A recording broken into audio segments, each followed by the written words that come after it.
Hello everyone, Radhe Radhe. आप सभी का हमारे चैनल में बहुत बहुत स्वागत है। आज के वीडियो में आप सभी के साथ शेयर करूंगी 16 सोमवार के व्रत का उद्यापन जो है ना किस प्रकार किया जाता है।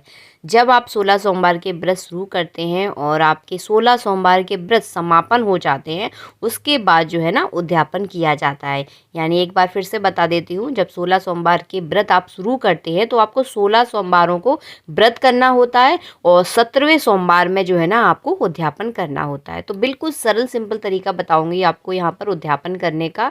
बिल्कुल ही सरल तरीका लेकर आई हूँ आप लोगों के लिए वीडियो में, तो वीडियो को आप लाइक ज़रूर करें। तो सबसे पहले जो है ना आप नीचे चौक पूर लें, हल्दी से उस जगह को लीप लें या गोबर से लीप लें, चौक वगैरह पूर लें, पटा रख लें उसके ऊपर। और भगवान शिव की पूजा में जो है ना आप सफ़ेद कपड़ा बिछा सकते हैं। तो यहाँ पर मैंने सफ़ेद कलर का यहाँ पर कपड़ा बिछा दिया है। इसके बाद जो है ना मैंने भगवान शिव पार्वती की जो है ना यहाँ पर मूर्ति रख दी है। चावलों का आसन आपको अवश्य रूप से देना है। इसके बाद जो है ना हम भगवान की दाहिनी ओर जो है ना दीपक स्थापित करेंगे। तो हमने यहाँ पर देखिए घी का दीपक जो है ना सबसे पहले हम प्रज्वलित कर लेंगे। उसके बाद जो है ना भगवान के दाहिनी ओर ही जो है ना आपको करनी है कलश स्थापना। तो मैंने इस वीडियो में कलश स्थापना करके आपको नहीं दिखाई है। आप सबको पता है कलश स्थापना कैसे की जाती है। इस बार जो है ना मुझे किसी कारणवश कलश स्थापना की सामग्री नहीं मिल पाई है। तो आप जिस दिन उद्यापन करें उस दिन जरूर आप कलश स्थापना अवश्य रूप से आपको करनी है। तो मैंने आपको स्पष्ट रूप से बता दिया है कि आपको कलश स्थापना ज़रूर करनी है। और 16 सोमवार के व्रत में तो कलश स्थापना करना अति आवश्यक हो जाता है। इसके बाद जो है ना हम 16 सोमवार के व्रत के उद्यापन में जो है ना मिट्टी के शिवलिंग बनाएंगे। वैसे देखिए 16 सोमवार के व्रत में जो है ना मिट्टी के शिवलिंग की ही पूजा की जाती है। तो यहाँ पर देखिए मैंने पूरा शिव परिवार जो है ना यहाँ पर बनाया है, छोटे रूप में बनाया है। अगर आप चाहे तो बड़ी बड़ी मूर्तियाँ भी जो है ना बना सकते हैं, वो भी बहुत ज़्यादा सुंदर लगती है। लेकिन मैंने यहाँ पर सरल तरीका बताया है, आपको ज़्यादा कठिनाई नहीं होगी छोटी छोटी मूर्तियाँ बनाने में, सिर्फ आपको रूप देना है। तो यहाँ पर देखिए मैंने छोटे छोटे जो है ना शिव पार्वती नंदीश्वर ये सारा परिवार जो है ना उनका मैंने यहाँ पर बना लिया है। इसके बाद जो है ना आपको करनी है अभिषेक की तैयारी। 16 सोमवार के उद्यापन में हो सके तो आप रुद्र अभिषेक अपने घर में ज़रूर करवाएं। लेकिन रुद्र अभिषेक में बहुत ज़्यादा टाइम लगता है। मेरे इस पर कई वीडियो हैं पहले से, तो मैं यहाँ पर बिल्कुल सरल तरीका आपको बताऊंगी। अगर आप रुद्र अभिषेक अगर नहीं करवा पा रहे हैं, आप किसी पंडित जी को अपने घर पर नहीं बुला पा रहे हैं, तो स्वयं जो है ना आप किस तरह से भगवान शिव की आप पूजा कर सकते हैं। तो सबसे पहले आपको दीप प्रज्वलित किया करना है। और दीपक का पूजन करने के बाद जो है ना, दीपक का पूजन तो मैंने आपको हर वीडियो में बताया है कि रोली चावल से आप पूजा कर दें और फूल चढ़ा दें दीपक के ऊपर। तो इस तरह से जो है ना दीपक का पूजन हो जाता है। हो सके तो पंचभूत पूजन भी आप ज़रूर करें। पंचभूत पूजन का भी मेरे चैनल पर वीडियो है, उसे आप ज़रूर देखें। और पंचभूत पूजन भी जो है ना हर पूजा में ज़रूर किया जाता है। इसके बाद जो है ना हम भगवान शिव का, गणेश जी का, पार्वती का, सभी देवी देवताओं का यहाँ पर हम ध्यान करेंगे। और ध्यान करने के बाद जो है ना सबसे पहले हमें जल से भगवान को स्नान कराना है। तो इस जल में जो है ना थोड़ा सा गंगा जल आप ज़रूर मिला लें। तो सबसे पहले गणेश जी को, पार्वती जी को एक एक नंबर बाई नंबर जो है ना आपको स्नान करवाना है। उसके बाद जो है ना मैंने यहाँ पर पंचामृत बनाया है। आप चाहे तो पांचों अलग अलग चीज़ों से जो है ना भगवान को यहाँ पर स्नान करवा सकते हैं, लेकिन मैंने जो है ना यहाँ पर पाँचों चीज़ों को मिलाकर पंचामृत बनाया है। उससे जो है ना मैं यहाँ पर स्नान करा रही हूँ, क्योंकि मैंने आपको शुरू में ही बताया था बिल्कुल सरल तरीका आपको बताऊँगी, ताकि आपको पूजा करने में बिल्कुल भी कठिनाई ना हो। उसके बाद जो है ना हम यहाँ पर शुद्ध जल से स्नान करवाएंगे। तो इस तरह से देखिए शुद्ध जल से स्नान करवाना है। उसके बाद जो है ना हमें लेना है चंदन पाउडर और स्नान इस प्रकार करवाएं कि भगवान के ऊपर जो है ना मूर्ति के ऊपर कुछ भी लगा ना रह जाए। इसके बाद जो है ना मैं यहाँ पर गंधोदक ले रही हूँ। गंधोदक मान लें चंदन पाउडर। तो यहाँ पर आप कोई भी चंदन पाउडर ले सकते हैं। आप चाहे तो जो घिसने वाला चंदन होता है ना उसको भी आप यूज़ कर सकते हैं। तो मैंने यहाँ पर चंदन पाउडर ले लिया है। इसमें जो है ना थोड़ा सा मैं जल मिलाऊंगी और इससे जो है ना मैं भगवान को स्नान करवाऊंगी। तो उसी क्रम से आपको स्नान करवाना है। सबसे पहले गणेश जी को, पार्वती जी को, नंदीश्वर को, सबसे लास्ट में जो है ना आपको भगवान शिव को स्नान करवाना है। उसके बाद जो है ना हम यहाँ पर शुद्ध जल से स्नान करवाएंगे। और इसके बाद जो है ना हमें लेनी है भांग। और भांग से जो है ना सिर्फ भगवान शिव को स्नान करवाया जाता है। तो भांग में थोड़ा सा मैंने यहाँ पर जल मिला लिया है और इससे सिर्फ मैं भगवान शिव को स्नान करवाऊंगी। तो देखिए मैंने भांग भी चढ़ा दी है। और स्नान कराते समय जो है ना आप मन में नमः शिवाय का जप जरूर करें। अगर आपको कोई मंत्र नहीं आता तो सिर्फ आप नमः शिवाय भी बोल सकते हैं।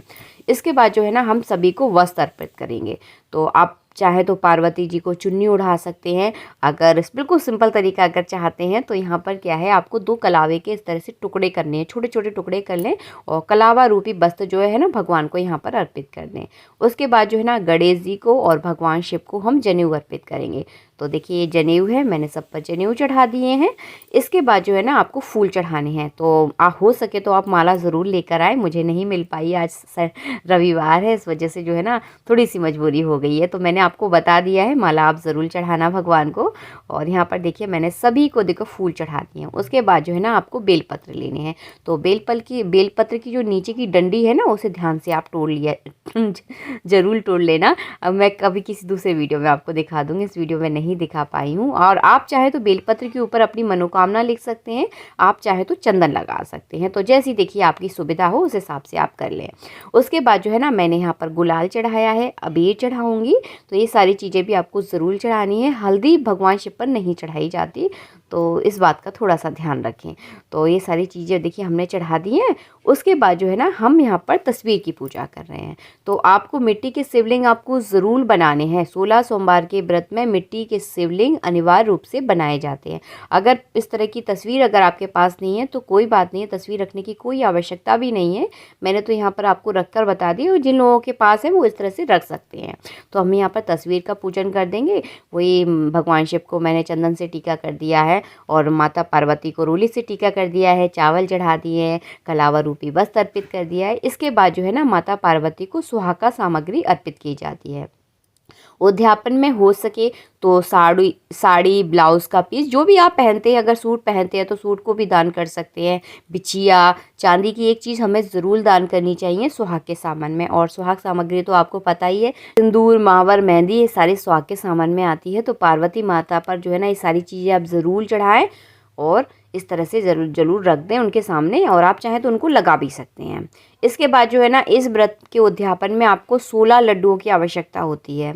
ये लड्डू जो है ना किसके हैं ये भी मैं आपको बता दूं, तो ये चूरमा के लड्डू हैं, और घर में बने हुए चूरमा के लड्डू का ही जो है ना 16 सोमवार के व्रत में मतलब भोग लगाया जाता है। तो आपको 16 लड्डू अवश्य रूप से लेने हैं। आप चाहें तो ज़्यादा भी ले सकते हैं, लेकिन कम से कम आपको 16 ज़रूर लेने हैं। तो मैंने यहाँ पर 16 लड्डुओं का भोग लगाया है। इसका क्या करना है ये भी मैं आपको बताऊँगी।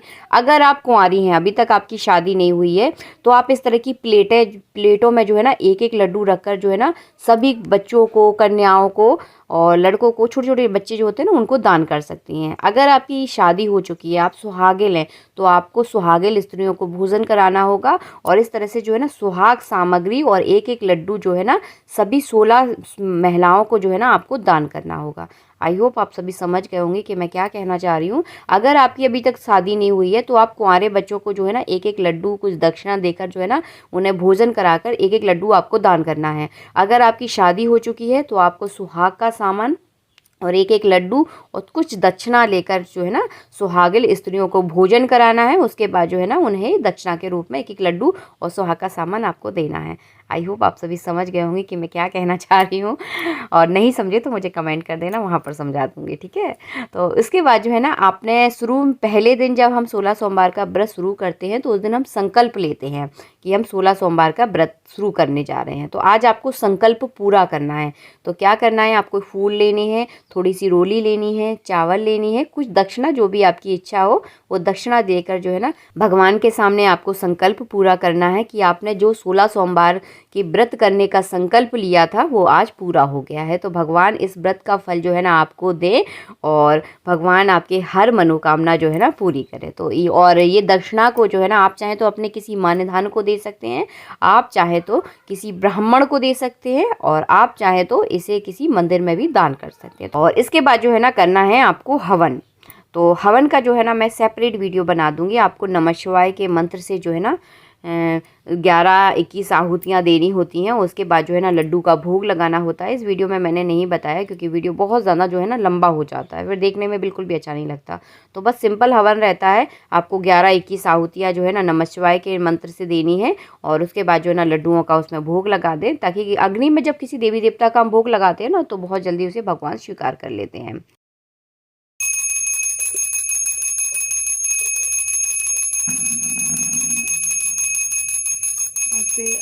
और उसके बाद जो है ना आपको इस तरह से आरती करनी है। तो अपने सभी परिवार वालों को इस आरती में जो है ना ज़रूर सम्मिलित करें।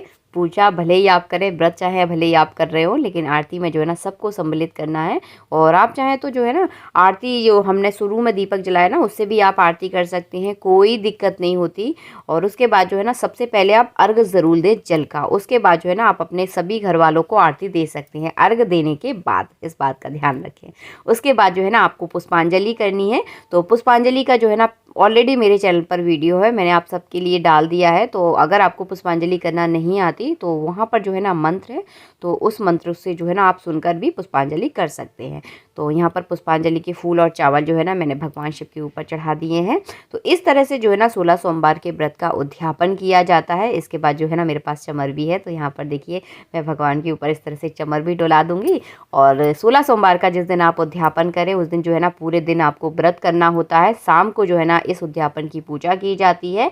और उद्यापन के बाद जो है ना अगर हो सके तो देखिए, आप कुंवारी हैं तो आप बच्चों को भोजन करवा दें। अगर आप शादीशुदा हैं तो आप 16 सुहागनों को जो है ना भोजन करवाना होता है। अगर आपकी इतनी गुंजाइश नहीं है, इतनी लेडीसें अगर आपको नहीं मिल रही हैं, इतने बच्चे आपको नहीं मिल पा रहे हैं, तो कम से कम जो है ना एक ब्राह्मण को और एक सुहागिन स्त्री को भोजन आप ज़रूर कराएं। और 16 लड्डुओं को जो है ना सभी को प्रसाद के रूप में ही आपको बांटना है। आप चाहें तो इससे ज़्यादा भी बांट सकते हैं। तो कम से कम 16 लड्डुओं को प्रसाद के रूप में ज़रूर बांटें। वीडियो पसंद आया तो वीडियो को लाइक करना बिल्कुल ना भूलें। बहुत ज़्यादा खुशी होती है जब आप वीडियो लाइक करते हैं, मन जो है ना बहुत ज़्यादा प्रसन्न हो जाता है। बहुत मेहनत से जो है ना हम आप लोगों के लिए वीडियो लेकर आते हैं। मिलते हैं आप सबसे नेक्स्ट वीडियो में। जब तक के लिए जय श्री राधे, नमः शिवाय, राधे राधे।